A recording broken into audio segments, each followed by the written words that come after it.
Hello, I'm Emma Hammett from First Aid for Life, and today I'm going to talk to you about keeping your children safe near water and how to help if they do have an accident they're in and you need to do some first aid for suspected drowning. First of all, be very careful. Be careful what you buy and be careful what you rely on. Things like this paddling pool, it's marked up on the top here, there, as 0 to 3, not for 0 to 3. So it's 0 to 3 with a sign through. However, there is a baby clearly sitting inside it. Don't be misled by these. You're fine to use a paddling pool like this for a small child, but absolute supervision.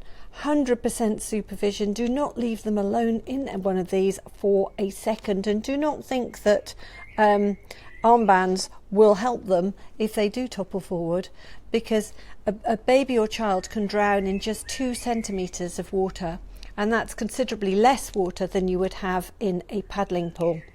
So please just look and be sensible about these things. If you're doing water play with your child, which is incredibly good fun, make sure you clean up everything and you empty all the different things you've been doing water play with straight away as soon as you've finished. Things like these bath seats. Plenty of people buy them and they think they're such a good idea. They've got suction pads on the bottom, and if you've got a toddler or a small baby or a child that would need a little bit of support in the bath, lots of people rely on these to let them have the hands free. If you have any form of a bubble bath or emollient or anything in there, these will not stick to the bottom of the bath. If you have any divots in the bottom of your bath, they will not stick effectively either. And so you're putting them in something that's potentially more unstable and more dangerous. So these are okay so long as you are not relying on them. So please do not rely on anything, any of these sort of safety things, armbands, rubber rings, those lovely yellow floaty things that they can be in a swimming pool with their legs through. They allow you a little bit more flexibility, but always ensure that you are within arm's reach of them, that you can grab them, because drowning, contrary to what you see on TV, is silent and is quick. And I'm sure we've all heard stories where 1 minute they weren't there, 1 minute they were there, and then suddenly they were under the water and no one heard a splash and no one saw that it was happening. So keep an eye on children with water. They are drawn to it, and make sure you do not rely on any other safety products.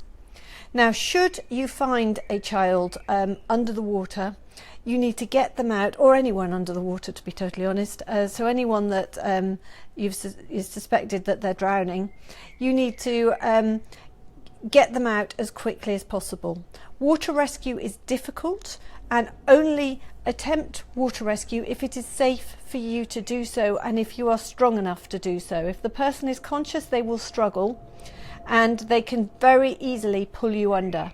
So ideally, you would get them out as quickly as you can. If they are conscious, you need to ideally give them something that they can grab onto, they can reach. If there are life belts around, then you would throw one of those holding on and pull them in. If they're unconscious in the water, you need to get them out as quickly as possible. If you're not trained to do so and you don't feel confident doing so, then you need to get some help quickly. If it is, if you're able to get them out, then get them out, and you would turn them over, assess quickly to see if they are breathing. If they're unconscious and not breathing, you would start with 5 breaths. That's for an adult, a baby or a child. 5 breaths and then 30 compressions. You should find, hopefully, that on those 5 initial breaths that your carbon dioxide in your breath you're breathing out stimulates the respiratory centre in the back of their brain and they start breathing spontaneously. That's what you're hoping. You need to get someone to get help fast. You need to get a defibrillator fast. If they start to come round, then turn them over into the recovery position and keep checking that they are still breathing, and ensure it is proper breaths. So not agonal gasps, but proper, at least 2 proper breaths in a 10-second period. And if anyone has made a full recovery from drowning, they still need to be checked out by a health professional, because it's possible to have secondary drowning where you have inflammation in your lungs because of what has happened, and that can cause damage, and it can prove fatal even up to sort of a day or so after the episode. So always get someone checked out. I hope that's been helpful. That's Emma Hammett from First Aid for Life and onlinefirstaid.com.